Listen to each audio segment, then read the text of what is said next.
Cheers, everybody. Welcome. Welcome to another episode of Bourbon Booze, where we try the wonderful world of whiskeys, liquors, gins. Aperitifs. You can never say that word. Aperitifs. Aperitifs.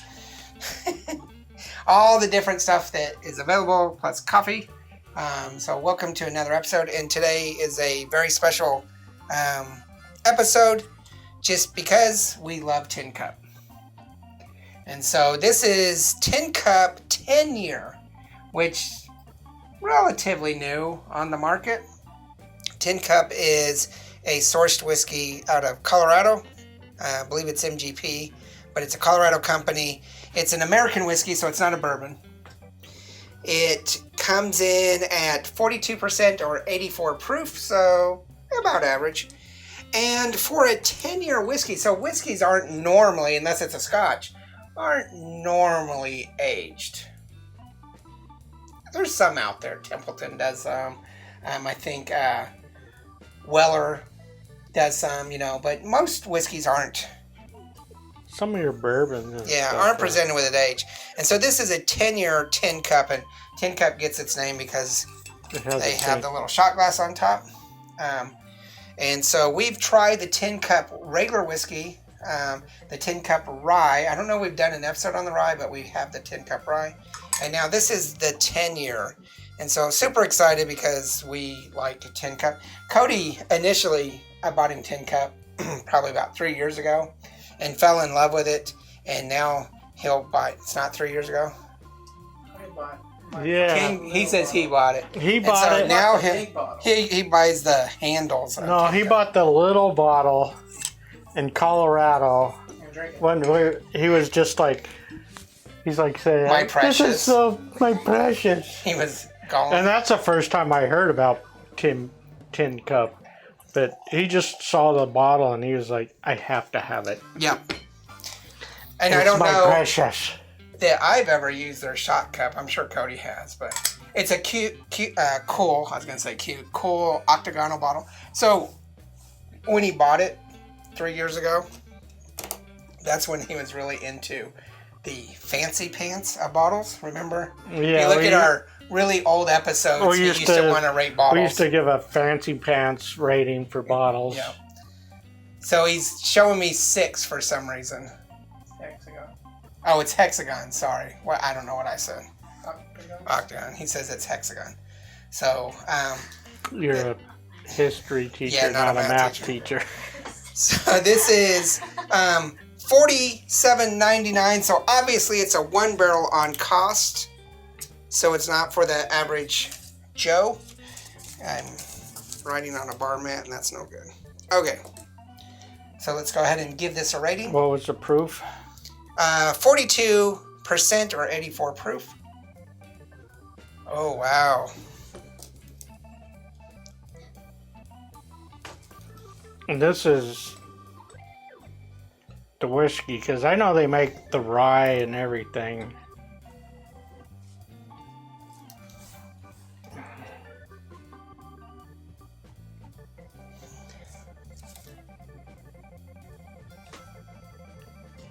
I believe that I gave this to Alex for Christmas. This is Alex I thought you gave it to me for Christmas. I'm pretty sure I gave it to me for Christmas, and Alex somehow took it home. I'm pretty sure you gave it to me. I'm sure. And the only time that I have ever sampled this one was at Christmas, on Christmas Day.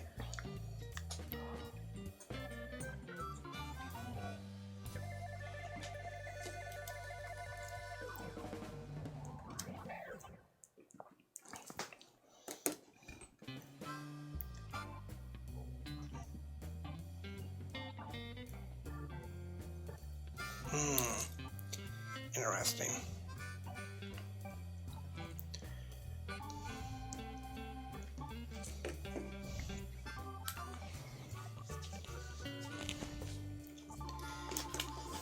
So this is kind of a roller coaster on the ratings for me.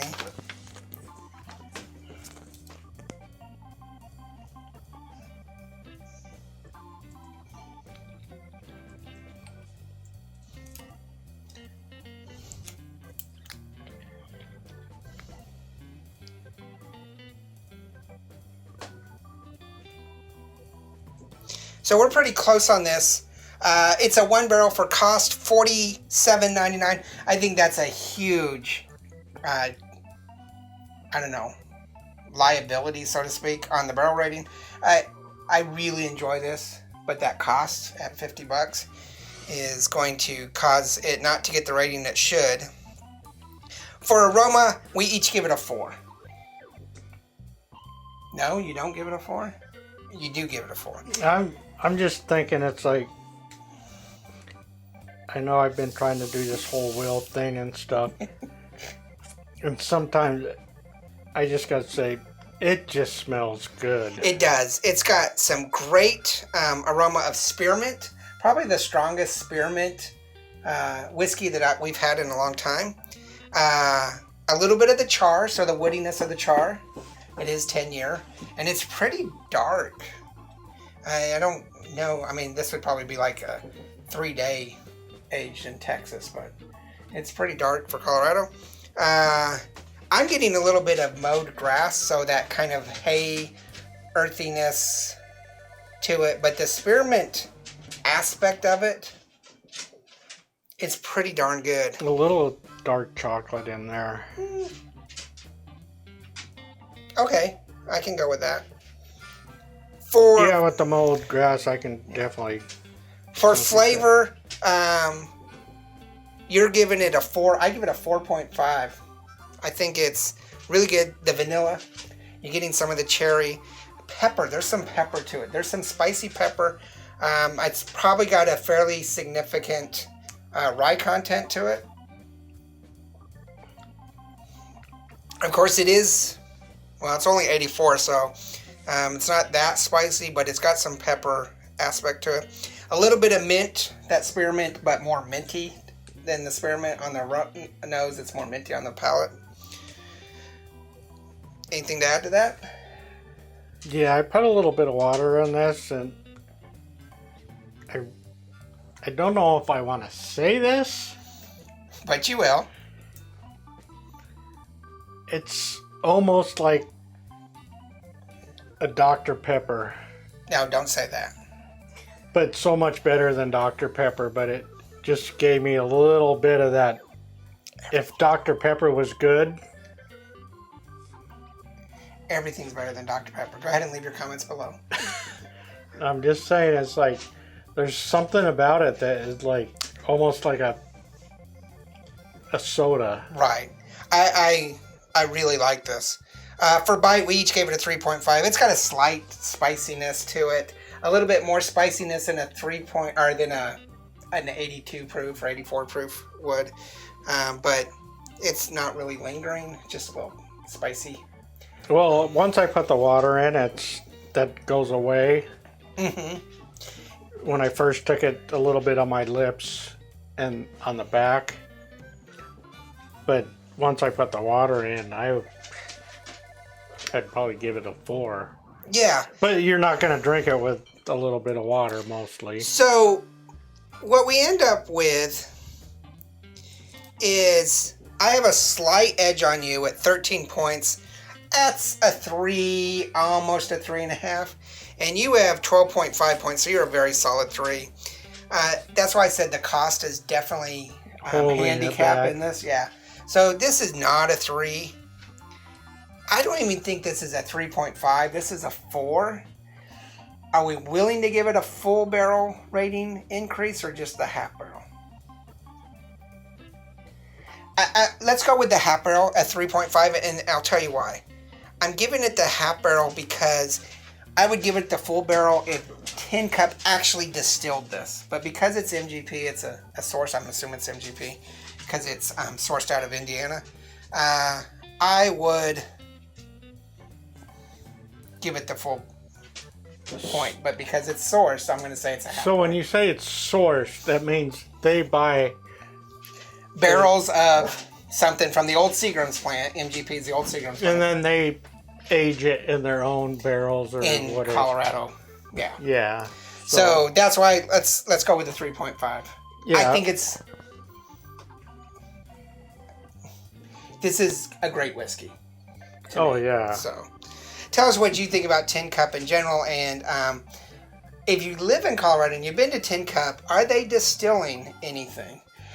The reason that this is, I mean, they're probably distilling now, their regular and their rye, but this is an aged 10 years, so this is probably from their original sourced batch that they got, because Tin Cup's not that old. So when they first started out and they sourced all this whiskey, which is what normal distilleries do, because you just can't start off with whiskey from day one. You have to have a product, so you buy it from MGP or somebody. So this is probably from their original batch. I would think probably because Colorado has a lot of the microbreweries that they use. Because we had from the Bayfront Brewery in Oregon, the whiskeys there, that there's like a ton of breweries in Colorado. There's got to be somebody distilling from that stuff. Well, could be, yeah. I'm just saying. We haven't really delved into a lot of Colorado distilleries, even though we tend to go. But the last time I was in Denver, which was probably a year and a half ago, almost 2 years ago, there wasn't that many. We did the couple of Colorado whiskeys, and I'm trying to think of what. There was a cinnamon whiskey. Yeah, that was... I took it home. Oh my gosh. Yeah. But Aces. it was the same distiller that made... We've tried a couple of them from there, but I can't remember what they're called. Yeah.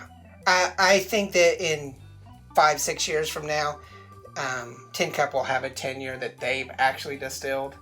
But for now, this is a great whiskey. Tell us what you think about Tin Cup in general. Have you tried the 10-year? What do you think about it? Let us know. Leave it in the comments. We do try to travel to Colorado once a year. So if you're in Colorado and you know of some distilleries we need to hit, make sure you put that in the comments as well. Make sure you hit the like and subscribe. Check out Instagram, Facebook, Twitter, and merchandise. Remember, there's no bad whiskey. There's only good whiskey and great whiskey. And this is great whiskey. whiskey. Cheers, all. Laters.